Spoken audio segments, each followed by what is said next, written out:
Hola, buenas tardes. A nuestro equipo nos tocó el tema de control y liberación hormonal. Comenzamos. Para que el ser humano pueda desarrollarse plenamente en su ambiente, es necesario que cada uno de sus diferentes órganos y sistemas funcionen en coordinación con los demás. Esta regulación se logra por la acción de los sistemas nervioso y endocrino. La integración de estos sistemas es la clave en la mantención constante del medio interno. Como ejemplo, pusimos un esquema comparativo entre el sistema endocrino y el sistema nervioso. El sistema nervioso se encarga de la coordinación rápida de las actividades de los diferentes órganos y sistemas, además de relacionar al organismo con su medio externo, la cual se realiza a través de impulsos que se propagan por vías especiales, lo que permite a este sistema de ser acción rápida, pero al mismo tiempo localizado y de corta duración. Este es un ejemplo. El sistema endocrino, por su parte, tiene una acción más generalizada, lenta y con efectos más duraderos. Su acción la ejerce por medio de sustancias llamadas hormonas que circulan por el torrente sanguíneo. Aquí también hay un ejemplo claro de esto. Para dar inicio a este tema, primero vamos a ver la definición de lo que es una hormona. La hormona es una sustancia orgánica secretada por células vivas o un tejido glandular dentro del organismo y transportadas por la sangre a un sitio específico de acción donde ejerce su efecto fisiológico sobre otras células. Estas son las características y las propiedades de las hormonas: la síntesis y el almacenamiento intracelular y su posterior liberación a la sangre. La cantidad de una hormona es usualmente regulada por controles de feedback negativo y una determinada hormona afecta solamente a las células llamadas células blanco o células diana. Este es el mecanismo de una hormona no esteroidal. Las hormonas, primer mensajero, se fijan a un receptor fijo de membrana de la célula blanco, la cual sería esta. El complejo hormona receptor activa a una proteína G, esta, la cual reacciona con GTP, la que a su vez activa una enzima fijada en la cara interna de la membrana plasmática. Esta enzima saca fosfatos del ATP convirtiéndolo en AMPC. Segundo mensajero, la número 5. Él a su vez activa o inactiva enzimas intracelulares específicas y a las que finalmente inducirán la respuesta en la célula blanco, la cual sería el sustrato y el producto. Siguiendo el mecanismo de la hormona esteroidal, la hormona atraviesa la membrana plasmática donde se fijan sus receptores para conformar el complejo hormona receptor, el cual migra al interior del núcleo y se fija a un lugar específico de la molécula DNA, provocando la transcripción de la información genética. El RNAM resultante pasa al citoplasma, se une a un ribosoma y se inicia la síntesis de una proteína, la que por lo general actúa como enzima o proteína canal, la que producirá efectos de la célula blanco. Este esquema representa la relación entre el hipotálamo y la hipófisis posterior o neurohipófisis, la que solo secreta hormonas producidas en el hipotálamo, ADHC y oxitocina. Y este es el esquema que también representa la relación entre el hipotálamo y la hipófisis anterior o adenohipófisis. Secretan oxitocina y ADH.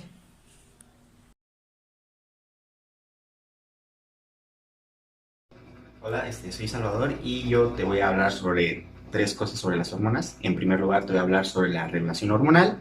En segundo, la señalización de una hormona a una célula. Y posteriormente, al final, te voy a hablar lo que es la jerarquización de hormonas. Bueno, primero empezaremos por lo que es la regulación hormonal. El hipotálamo segrega hormonas que inducen a otras glándulas endocrinas a segregar más hormonas, que en este caso son tiroides, una glándula suprarrenal y otra que tenemos aquí. El hipotálamo, como ya dijimos, manda las señales y las distribuye. Bueno, podemos decir que las hormonas son fabricadas por las glándulas endocrinas, que son estas, y que al combinarse con el torrente sanguíneo activan diversos mecanismos que ponen en funcionamiento diversos órganos del cuerpo. Las hormonas van a todos los lados del cuerpo por medio de la sangre, que dijimos, bueno, todas estas hormonas viajan por la sangre por todo el cuerpo, hasta que llegan a su lugar indicado. O sea que cada hormona llega a un lado indicado y ahí hacen su funcionamiento.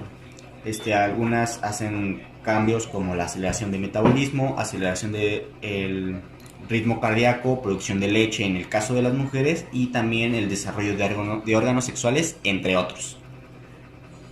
El sistema hormonal se relaciona principalmente con diversas acciones metabólicas en el cuerpo humano y controla la intensidad y funciones químicas en las células. Algunas hormonas pueden verse sus impactos que se producen en segundos, otras requieren un poco más de días para iniciarse y otras pueden durar hasta semanas o incluso hasta años para poder ver unos cambios.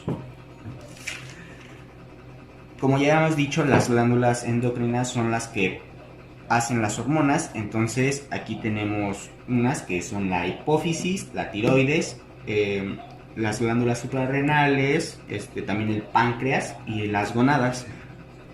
Bueno, en la tiroides produce una hormona que se llama tiroxina o T4 y T3. Las glándulas suprarrenales pueden producir cortisol, aldosterona, adrenalina y el páncreas produce la insulina. En las gonadas, que es la glándula de secreción interna, elabora los estrógenos en las mujeres y en los hombres empieza a producir la testosterona. En segundo plano hablaremos de la señalización hormonal en las células. Existen dos formas diferentes mediante las que un mensaje puede ser transmitido de una hormona a una célula. Las hormonas lipofílicas entran a la célula y ejercen su efecto en la mayoría de los casos sobre el núcleo, mientras que las hormonas hidrofílicas actúan sobre la membrana plasmática.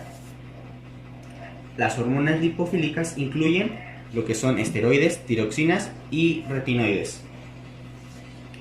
Cruzan la membrana plasmática y se unen a un receptor específico dentro de la célula. Ahí se da el aumento o disminución de la síntesis del ARN, que lleva una alteración de la cantidad de proteínas correspondientes. Las hormonas hidrofílicas se involucran a hormonas derivadas de aminoácidos y prohormonas y peptídicas, que son estas, y se unen a receptores específicos que están en el exterior de la membrana plasmática. Ahí se lleva una síntesis llamada segundos mensajeros. Por último, hablaremos sobre lo que es la jerarquía hormonal. La forma más importante en la que se jerarquiza esto se hace con el eje hipotálamo hipofisiario, que es un esquema en donde podemos fácilmente identificar cada parte de esta jerarquía y ser más fácil de comprender cada concepto. Bueno, la jerarquía hormonal empieza porque el sistema nervioso central controla todo lo que es esta cadena en secuencia. Posteriormente llega al hipotálamo, que ya habíamos dicho en la regulación hormonal que el hipotálamo empieza a segregar hormonas, y de esta pasa a un segundo plano, que sería una liberación de hormonas, y que estas a su vez empezarían a hacer una secuencia más grande. Tenemos tres niveles, que sería primeras dianas, segundas dianas y terceras dianas. En la primera diana estas hormonas liberadas llegan a la hipófisis anterior y empiezan a segregar algunas hormonas. En primer caso tenemos la corticotropina, en segundo tenemos la tirotropina, también tenemos hormona estimulante, hormona luteinizante, hormona del crecimiento y prolactina. En el segundo nivel, que es segundas dianas, estas hormonas llegan a, en primer caso, la corticotropina llega a la corteza adrenal, la tirotropina llega a la tiroides, la hormona estimulante llega a ovarios y testículos, así como la hormona luteinizante. Lo que es hormona del crecimiento y prolactina, estas no tienen una segunda diana, entonces estas vamos a ver qué pasa más adelante. En lo que es bueno, entre nivel y nivel pasa algo, estas empiezan a hacer otra vez y tenemos también cortisol, aldosterona, tiroxina T3 y T4, estradiol y testosterona y progesterona. Seguimos con estas dos que no liberan aún más. Y en el último nivel, que es las dianas finales, cada una llega a una parte en especial. Por ejemplo, la corticotropina, corteza adrenal y cortisol, aldosterona llega a los múltiples tejidos.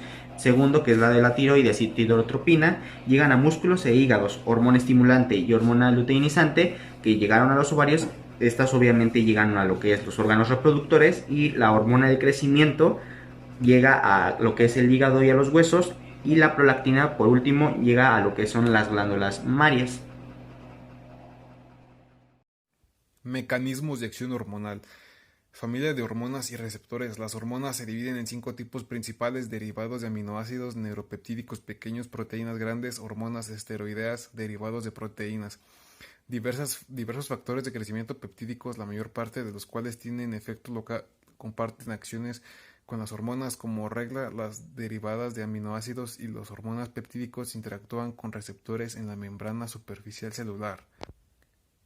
Síntesis y procesamiento de hormonas. La síntesis de hormonas peptídicas y sus receptores se producen a través de una vía típica de expresión genética. Muchas hormonas están incluidas en polipeptídicos precursores más grandes que se someten a proteólisis para generar la hormona con actividad biológica. El procesamiento del precursor peptídico tiene una regulación estrecha con las vías de clasificación intracelulares que transportan las proteínas a las vesículas y enzimas apropiadas. La concentración de una hormona depende del ritmo de su secreción y su semivida circulante. Después del procesamiento proteínico, las hormonas peptídicas se almacenan en gránulos secretores. A medida que estos gránulos maduran, se sitúan debajo de la membrana plasmática para su liberación inminente a la circulación. El transporte y degradación hormonal dictan la rapidez con la que una señal hormonal decae. Algunas señales hormonales son evanescentes, mientras que otras son prolongadas. La mayor parte de los receptores nucleares se clasifican con base a sus ligandos, aunque al final los receptores nucleares actúan por incremento o decremento de la transcripción genética. Algunos se encuentran en el citoplasma, mientras que otros se localizan en el núcleo. Y con esto damos por terminado el tema. Gracias por su atención.